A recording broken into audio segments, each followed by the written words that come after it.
हामीले तिलगंगा स्थित होटल पालग्या लाई चाहिँ हामीले अहिले आइसोलेसन बनाएको छौं। 48 बेडको आइसोलेसन बनाएको छौं।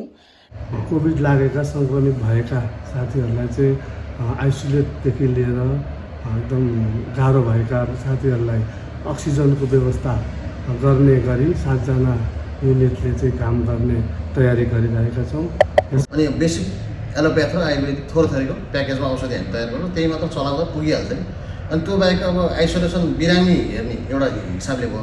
अर्को कुरा म घरमा कोही केही छैन, मलाई सामान्य छ तर पोजिटिभ आयो, म सेफ्टीको लागि चाहिँ बस्छु भन्नेलाई त्यो बाटो छुट्टा छँदैछ। देशै आक्रमण भएको अवस्थामा चाहिँ सबैले आफू पनि सुरक्षित बनाउँ, घर सुरक्षित राखौँ, समाज देशलाई सुरक्षित राखौँ भन्दै अब हाम्रो चाहिँ यो नेपाल राष्ट्रिय सुनचाँदी व्यवसाय मन्त्रीले जुन सदस्यहरूको चाहिँ एउटा चाहिँ सुविधालाई ध्यानमा राख्दै अझ अगाडि हामी के गर्न सक्छौँ भन्ने कुरामा अगाडि बढ्दैछौँ।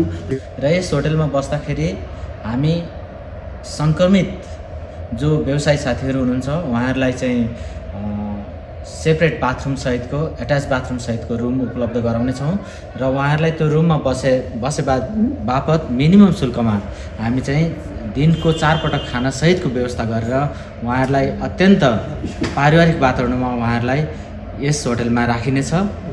हामीले सबै व्यवसायी साथीहरूले यो सुरक्षा मापदण्डलाई बहुत महत्त्वपूर्ण ध्यान दिनु पर्यो। अनावश्यक रूपमा तपाईँको चाहिँ हिन्डुल गर्नु भएन र मुख्य कुरो सरकारले तोकेको मापदण्डमा रहेर हामीले आफ्नो ज्यानको सुरक्षा आफै गर्ने कुरामा हाम्रो विशेष जोड दिनु पर्यो।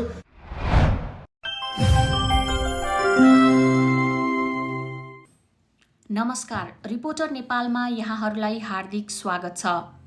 अहिले सिङ्गो विश्व नै कोरोनाको दोस्रो लहरको चपेटामा नराम्रोसँग फसेको छ।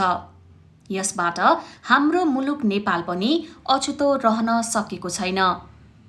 केही हप्ता यतादेखि देशको राजधानी काठमाडौँमा पनि निरन्तर रूपमा संक्रमितहरूको संख्या बढ्नुका साथै मृत्युदर पनि बढ्दो क्रममा रहेको छ। राजधानी काठमाडौँमा अहिले पूर्ण रूपमा निषेधाज्ञा लागू गरिएको छ भने कलकारखाना, कार्यालयहरू, सार्वजनिक स्थल र सडकहरू पूर्ण रूपमा सुनसान बनेका छन्। निषेधाज्ञाले हाल काठमाडौँसँगै देशभरको दैनिकी एकदमै कष्टकर बनिरहेको छ। यसै परिस्थितिलाई मध्यनजर गर्दै नेपाल राष्ट्रिय सुनचाँदी व्यवसायी मञ्च केन्द्रीय कार्य समितिले आफ्ना सदस्यहरू लगायत यससँग सम्बन्धित परिवारजनको अमूल्य जीवनको मूल्याङ्कन गर्दै कोरोना भाइरस कोभिड-19 उद्धार समितिको घोषणा गरेको छ। उक्त समितिले सर्वाङ्ग आयुर्वेद उपचार केन्द्र 3 कुने तथा पालग्य होटल तिलगंगाको सहकार्यमा संक्रमितहरूका लागि आइसोलेसन सेन्टर सञ्चालनमा ल्याएको छ। कोभिड-19 उद्धार समिति गठन गर्नुपर्ने कारणबारे मञ्चका केन्द्रीय अध्यक्ष गणेश लकान्द्री। नमस्कार, म नेपाल राष्ट्रिय सुनचाँदी व्यवसाय मञ्चको केन्द्रीय अध्यक्ष र रत्न विश्व महासङ्घको सहकोषाध्यक्ष गणेश प्रसाद लकान्द्री। अहिले विश्वव्यापी रूपमा फैलिएको कोभिड-19 को असरले हाम्रो देश नेपाल पनि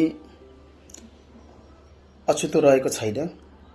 यस विषम परिस्थितिमा हाम्रो नेपालमा हामी नेपाली आमा बुवा दाजुभाइ तथा दिदीबहिनीहरू घरभित्र निश्चय पनि लकडाउन भएर बस्नु परेको अवस्था छ। त्यसमा पनि धेरैभन्दा धेरै हाम्रा आफन्तजन लगायत सम्पूर्ण साथीहरूलाई यस रोगले ग्रस्त बनाएर हस्पिटलमा छटपटिरहेको अवस्था छ। यसै सन्दर्भमा नेपाल राष्ट्रिय सुनचाँदी व्यवसाय मञ्चले पनि योभन्दा अघिल्लो लकडाउनमा पनि विभिन्न कालीगढलाई सुनचाँदी व्यवसायीहरूलाई समस्या परेको खण्डमा एउटा सामाजिक काम गरौँ भनेर पनि सक्रिय साथीहरू लागेर हामीले 600 परिवारलाई राहत वितरण कार्यक्रमहरू गरेका थियौं। विभिन्न चरणमा औषधि वितरण कार्यक्रम गरेका थियौं, खाद्यान्न सामग्री वितरण कार्यक्रमहरू गरेका थियौं, रक्तदान कार्यक्रम गरेका थियौं। यसै सन्दर्भमा नेपाल राष्ट्रिय सुनचाँदी व्यवसाय मञ्च सक्रिय रूपमा निरन्तरताका साथ लागि परेको छ। त्यसै अनुपातमा हामीले यो महामारीमा हाम्रा सदस्यलाई, हाम्रा कालीगढहरूलाई सुनिश्चित गराउनको निमित्त पनि र जीवन मरणमा रहेका सम्पूर्ण हाम्रा सदस्य साथीहरूलाई र कोभिडले आक्रान्त बनाएका चाहिँ सदस्य साथीहरूलाई पनि हामीले चाहिँ सुरक्षित गराउनको निमित्त पनि यही जेठ 2078 जेठ 2 गते हाम्रो बोर्ड समितिको बैठक बस्यो।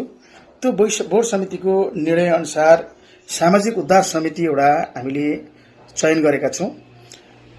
सामाजिक उद्धार समितिको संयोजकमा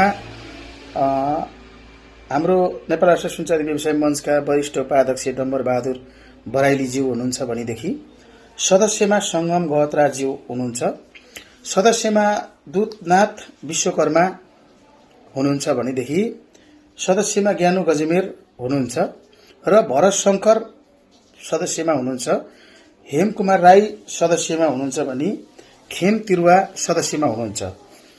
हाम्रो सामाजिक उद्धार समितिले हामीले आवश्यकता अनुसार र कोभिड-19ले आक्रान्त पारेको अवस्थामा देशैव्यापी रूपमा अहिले हस्पिटलमा पनि चाहिँ हामीले निश्चय पनि हामीले एउटा पेसेन्टलाई बिरामीलाई लिएर जाँदाखेरि हामीले बेडहरू नपाउने समस्या, अक्सिजन नपाउने समस्या यति धेरै छ र पनि धेरै हाम्रा आफ्ना आफन्तहरू त्यही कारणले पनि बितिरहेको हामीले विभिन्न सञ्चार माध्यमबाट पनि हामीले निश्चय पनि सुनिरहेका छौं। त्यसै सन्दर्भले गर्दाखेरि हामीले अहिले यो बोर्ड समितिको निर्णय अनुसार हामीले तत्कालका लागि सामाजिक उद्धार समिति सक्रिय भएर हामीले तिलगंगा स्थित होटल पालग्या लाई चाहिँ हामीले अहिले आइसोलेसन बनाएको छौं। 48 बेडको आइसोलेसन बनाएको छौं नेपाल राष्ट्रिय सुनचाँदी व्यवसाय मञ्चको पहलमा। त्यसमा हामीले केही मात्रामा अहिले अक्सिजन हामीले जोगो गरेर आएको छौं ताकि हाम्रो सदस्य कालीगढलाई समस्या नपरोस् भनेर हामीले अक्सिजन पनि राखेको अवस्था छ। र त्यसै सन्दर्भमा हामीले चाहिँ हाम्रो बिरामी, हाम्रा पेसेन्ट अथवा हाम्रा कालीगढ अथवा चाहिँ सुनचाँदी व्यवसाय सम्पूर्ण साथीहरूलाई समस्या चाहिँ परेको खण्डमा हामीले टिचिङबाट पनि डाक्टर मगाएर चाहिँ त्यहाँ हामीले चाहिँ डाक्टरको पनि सेवा दिने तरिकाले चाहिँ हामीले तगारुकताका साथमा चाहिँ हाम्रो 7 सदस्य सहितको एउटा समिति सक्रिय रूपमा अरात्र खटेर लागि परिरहनु भएको छ र हाम्रो केही पेसेन्टहरू पनि त्यहाँ हुनुहुन्छ र डाक्टरको पनि सहायता लिएर उहाँहरू अहिले अक्सिजनको सहारामा बसिरहनु भएको छ। त्यसै सन्दर्भमा हामीले नेपाल राष्ट्र सुनचाँदी व्यवसाय मञ्चले चाहिँ आम तपाईको चाहिँ सुनचाँदी व्यवसायलाई चाहिँ जीवन मरणबाट बचाउनको निमित्त पनि एउटा सामाजिक काम गरौं, एउटा चाहिँ सेवामुखी काम गरौं भनेर हामीले अरात्र खटेर अहिले लागिरहेको छौं। हाम्रो हटलाइन नम्बर हामीले चाहिँ विभिन्न सञ्चार माध्यममा हामीले चाहिँ प्रचार गरिरहेको छौं। त्यो हटलाइन नम्बरमा चाहिँ सम्पूर्ण हाम्रो चाहिँ नेपाल राष्ट्र सुनचाँदी व्यवसाय मञ्चका सदस्य साथीहरूले चाहिँ त्यो हटलाइनमा नम्बरमा फोन गर्नु होला यदि समस्या आइपरेको खण्डमा। र मेरो म अध्यक्ष स्वयंको नम्बर पनि हजुरलाई थाहा छ भने मलाई पनि गर्नु होला। र त्यसले गर्दाखेरि हामीले जहिले पनि मानव सेवाको लागि हामी अरात्र खटेर नेपाल राष्ट्र सुनचाँदी व्यवसाय मञ्च सक्रियताका साथमा हामीले साह्रो गाह्रो अप्ठ्यारो नभनिकन हाम्रो जीवन बचाउँदै हामी सक्रिय रूपमा चाहिँ साथीहरूको जीवन बचाउनको निम्ति हामी अरात्र खटेर लागिरहेका छौं। समितिले तयार पारेको आइसोलेसन लगायत अन्य तयारीबारे कोभिड-19 उद्धार समितिका संयोजक डम्बर बराइली यसो भन्नुहुन्छ। नमस्ते, म नेपाल राष्ट्रिय सुनचाँदी व्यवसाय मञ्चको वरिष्ठ उपाध्यक्ष र यही नेपाल राष्ट्रिय सुनचाँदी व्यवसाय मञ्चद्वारा चाहिँ हामीले आज एउटा आपद विपद समिति भनेर खडा गरेका छौँ र यस समितिभित्र हामी 7 जना सदस्य रहने गरेर यस कोभिड-19 को चाहिँ केही हाम्रा सदस्य साथीहरूलाई केही सुविधाजनक केही एउटा कोभिड लागेका सङ्क्रमित भएका साथीहरूलाई चाहिँ आइसोलेटदेखि लिएर एकदम गाह्रो भएका साथीहरूलाई अक्सिजनको व्यवस्था गर्ने गरी 7 जना युनिटले चाहिँ काम गर्ने तयारी गरिरहेका छौँ। आइसोलेसनको लागि चाहिँ पालग्य होटलसँग समन्वय गरेर त्यहाँका सञ्चालकज्यूसँग हामीले कुरा राखेर यहाँ आइसोलेसन गर्न मिल्छ मिल्दैन भन्ने कुरालाई गर्दाखेरि उहाँले ओके म रेडी छु भन्ने हिसाबले हामीले आइसोलेसन चाहिँ पालग्य होटलमा गर्दैछ। स्वास्थ्य परामर्शको लागि सर्वाङ्ग उपचार केन्द्र समन्वय गरेर अघि बढेका। संक्रमितहरूले कहाँ सम्पर्क गर्ने र उनीहरूको कसरी उद्धार गर्ने बारे समितिका सदस्य खेम तिरुवा।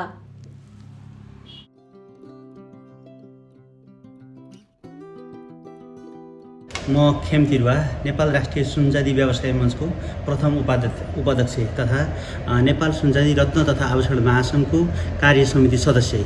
आज हाम्रो नेपाल राष्ट्रिय सुनचाँदी व्यवसाय मञ्चले हाम्रा सदस्यहरूको लागि चाहिँ जुन अहिले कोभिड-19ले जतिलाई अप्ठ्यारो पारेको छ, समस्या पारेको छ, यसमा हामीले गर्न सक्ने अथवा सहकार्यहरू के हुन् त भनेर हामीले एकदम गहिरो अध्ययन अनुसन्धान गरेर चाहिँ यस नेपाल राष्ट्रिय सुनचाँदी व्यवसाय मञ्चले सदस्यहरूको हितको लागि हाम्रो व्यवसाय हक अधिकारभन्दा एक कदम माथि उठेर चाहिँ यो व्यवसाय सदस्यहरूलाई चाहिँ हामीले कोभिड-19बाट सङ्क्रमित जे जति हुनुहुन्छ उहाँहरूलाई के गर्न सकिन्छ भन्ने चाहिँ हामी अहिले एकदम तयारीमा लागिरहेका छौँ।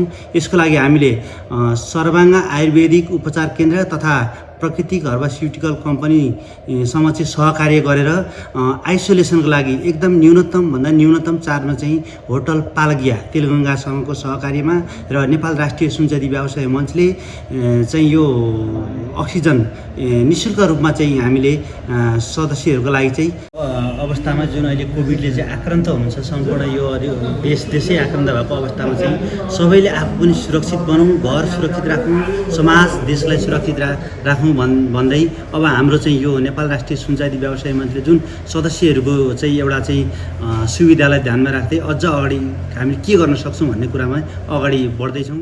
आइसोलेसन सेन्टरको व्यवस्थापन बारेमा जानकारी दिँदै समितिका सदस्य ज्ञानु गजमेर।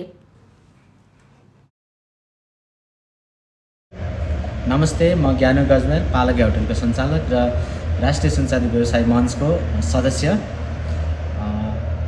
राष्ट्रिय सुनचाँदी व्यवसाय मञ्चले यो कोभिड-19 द्वारा सङ्क्रमित यस सुनचाँदी व्यवसाय सँगसँग आबद्ध भएका सम्पूर्ण व्यवसायहरूको लागि जो सङ्क्रमित हुनुहुन्छ उहाँहरूलाई आइसोलेसनको व्यवस्था यस होटलमा गर्नुभएको हुनाले गर्दाखेरि संयोजकज्यूले अघि भन्नुभयो जस्तै होटलमा आइसोलेसन बस्दाखेरि उहाँहरूले पाउनुहुने सम्पूर्ण सुविधाको बारेमा म अलिकति जानकारी गराउन चाहन्छु।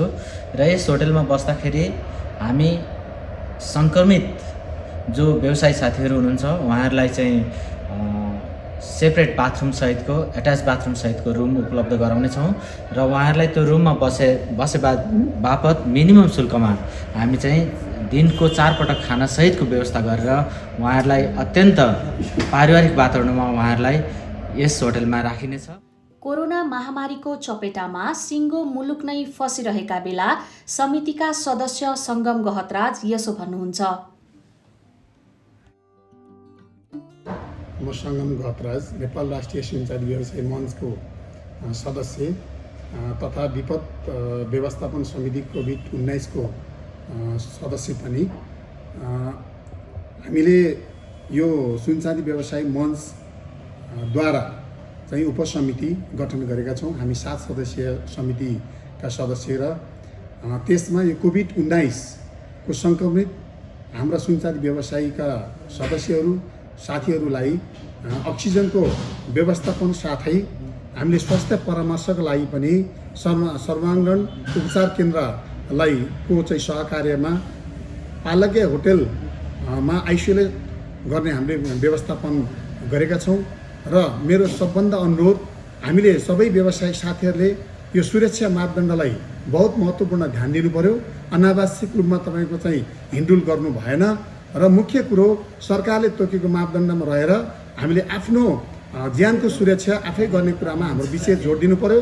र पहिला तपाईँको चाहिँ खोप लगाएको साथीहरूले अहिले दोस्रो र तेस्रो पटक मतलब दोस्रो खोप लगाउनेमा ध्यान दिनु पर्यो र फेरि नलगाएको साथीहरूले चाहिँ अब यो वैशाखको 12, 13, 15बाट सुरु हुने नयाँ खोपमा चाहिँ खोप लगाउनलाई हामीले त्यतातिर चाहिँ सबै साथीहरूलाई सूचना सम्प्रेषण गर्नु पर्यो। र हामीले यो होटलमा यो कोभिड-19 जुन समितिले व्यवस्थापन गरेकोमा कोही इच्छुक साथीहरू हुनुहुन्छ, कसलाई सङ्क्रमित भएको भिक्टिम साथीहरू हुनुहुन्छ भने यहाँ आएर हाम्रो चाहिँ समितिका सदस्य ज्ञानु गजमेरले यो होटल मा चाहिँ उहाँ सञ्चालक हुनुहुन्छ, उहाँले व्यवस्थापन गर्नुभएको छ र त्यस्तै गरी हाम्रो चिकित्सक साथीहरूले पनि मनोपरामर्श साथै स्वास्थ्य उपचारको लागि सहयोग गरिनु भएको छ। त्यसमा सहभागी हुनका लागि पनि म हार्दिक अनुरोध गर्न चाहन्छु। धन्यवाद, नमस्कार। महामारीको यो जटिल अवस्थामा नेपाल राष्ट्रिय सुनचाँदी व्यवसायी मञ्चले चालेको उक्त कदम निकै सराहनीय छ। यस्तो सङ्कटको घडीमा राष्ट्र र सरकारको मात्र मुख ताकेर बस्नुको सट्टा आफ्नो क्षेत्र अनि तहबाट विभिन्न सङ्घ संस्था अनि व्यक्ति विशेष लागि पर्ने हो भने कोरोना विरुद्धको अभियान सहज हुने थियो। साथै सर्वसाधारणले यस महामारीबाट अकालमा मृत्युवरण गर्नु नपर्ने थियो कि? कृपया हाम्रो च्यानललाई सब्स्क्राइब गरिदिनुहोला।